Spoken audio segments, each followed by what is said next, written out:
Hello everyone and welcome back to another video. In this video, I'll show you how can you use the Afterpay on your Doordash orders. So follow up with me till the very end of this video and let's jump right into it. First, get the Afterpay app from your Play Store or App Store and let's go ahead and open the app.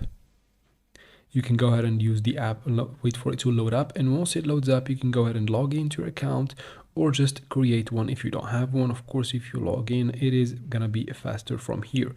Now if you can't use the app, you can still go to your browser and tap and search for Afterpay in the top.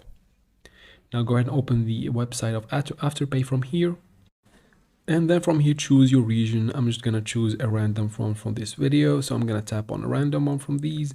I'm gonna choose New Zealand. And then in the search bar at the top right here, go ahead and type in Doordash.